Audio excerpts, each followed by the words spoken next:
কি হলো নগেন ইমান মন মাৰি বহি আছ যে তই দদাই দিয়ক এই নক'ব আৰু বুজিছেনে মোৰ ঘৰখনত একেবাৰে শান্তি নাইকিয়া হৈ গৈছোঁ। কি হৈছেনো তোৰ ঘৰখনত কচোন ক মোক ক ঘৰখনত কেৱল কাজিয়া হৈ থাকে মানুহজনে কেৱল কাজিয়াই কৰি থাকেও দদাই। সেইকাৰণে ঘৰৰ পৰা ওলাই আহি এই ইয়াতে বহি আছোঁ। আচ্ছা তই বাৰু এটা কাম নকৰ কিয় সেই আমাৰ যে সাধু বাবা আছে সেই বৰগছজোপাৰ তলতে বহি থাকে নহয় তই এবাৰ তাক দেখাই চাচোন ঘৰখনৰ বিষয়ে চোৱাই চাচোন কিজানিবা সমাধান দিবই পাৰে। দদাইদেৱে কথাটো দেখোন ঠিকেই কৈছে। সাধু বাবাকে মই চোৱাই চাওঁগৈ নেকি কাইলৈ। ঠিক আছে বাৰু বাবা মোক উদ্ধাৰ কৰক আৰু যেন তেনে। কি হলেও বাচা তোৰ কচোন ক কি উদ্ধাৰ কৰিব লাগে। বাবা মোৰ ঘৰখনত শান্তি নাইকিয়া হৈছে বাবা। মানুহজনে মোৰ লগত সদায় কাজিয়া কৰি থাকে বাবা। মোক উদ্ধাৰ কৰক এই সমস্যাটোৰ পৰা।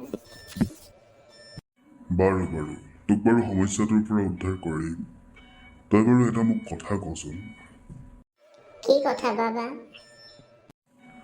তুমি বাৰু পত্নীয়ে ৰান্ধি দিয়া ভাত আঞ্জাৰ কথা প্ৰশংসা কৰা নে ঘৰত? নাইতো বাবা, আজিলৈকেতো প্ৰশংসা কৰা নাই মই। বাচা তোমাৰ সেইটোৱে প্ৰব্লেম হৈ আছে। তুমি এতিয়াই ঘৰলৈ যোৱা আৰু পত্নীয়ে যি ৰান্ধি দিয়ে সেই ৰন্ধাখিনিক তুমি ইমানেই প্ৰশংসা কৰা যাতে তোমাৰ পত্নীয়ে শুনি ভাল পায় আৰু দেখিবা যে তোমাৰ ঘৰখনত সকলোবোৰ কাজিয়া পেচাল সকলোবোৰ নাইকিয়া হৈ গৈছে। যোৱা। ধন্যবাদ বাবা, মই তেনে আজিলৈ আহোঁ আৰু দেই। হেৰি শুনিছে নাই, এইখিনি খাই লওক। ৰাতিপুৱাৰ পৰা দেখা দেখি নাই ক'ত মৰি আছেগৈ, এতিয়া ওলাইছে সি ঘৰ। বাহ নয়না, তুমি আজি ইমান ধুনীয়া ৰান্ধিছা, ইমান ভাল লাগিছে। বাহ বিৰাট ধুনীয়া ৰান্ধিছা দেই নয়না। চাল্লা কুকুৰ, আয়া নয়না তুমি মোক কিয় মাৰিছা?